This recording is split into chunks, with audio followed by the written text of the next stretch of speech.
আজ আমি আপনাদের সাথে একটা মজাদার মাংসের রেসিপি শেয়ার করব। তো প্রথমে আমি পাতিলের মধ্যে কয়েকটা তেজপাতা, এলাচ এবং দারুচিনি দিয়ে এগুলোকে একটু হালকা করে ভেজে নেব। এর মধ্যে দিয়ে দিব আমি কিছু কাটা পেঁয়াজ। এখন আমি পেঁয়াজগুলোকে গরম হতে দিব এবং হালকা নেড়ে চেড়ে নিব।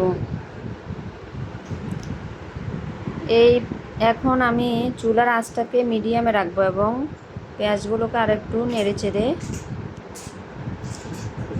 নরম হতে দিব। যখন পেঁয়াজগুলো একটু নরম হয়ে আসবে আর একটু হালকা কালারটা চেঞ্জ হয়ে আসবে, তখন আমি মাংস আর আলু একসাথে দিয়ে দিব।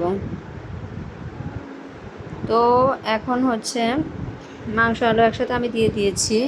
আর এর মধ্যে আমি এগুলোকে পেঁয়াজের সাথে একসাথে নেড়ে চেড়ে মিক্স করে নিব এবং এই মাংসের মধ্যে এখন আমি দিয়ে দিব 2 চা চামচ পরিমাণ আদা বাটা এবং 1 চা চামচ পরিমাণ রসুন বাটা।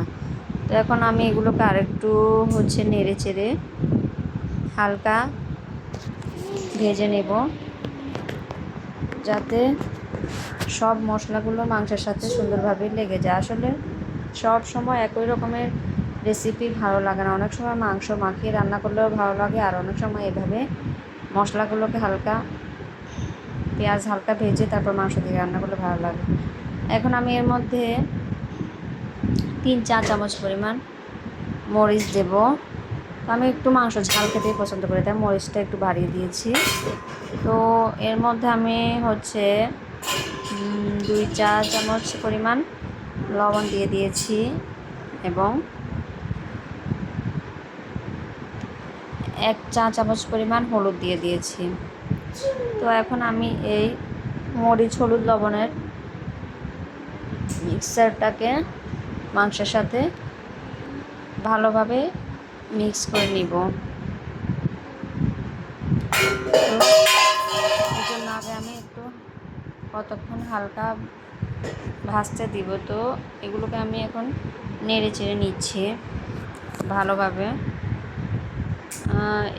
এখন আমি চুলার আঁচটা লো রেখেছি, কারণ সব মশলা দেওয়া হয়ে গেছে, এখন পুড়ে যেতে পারে পাতিলের তলায়। তা আমি লোতে রেখে একটু নেড়ে চেড়ে পানি দিয়ে দিচ্ছি।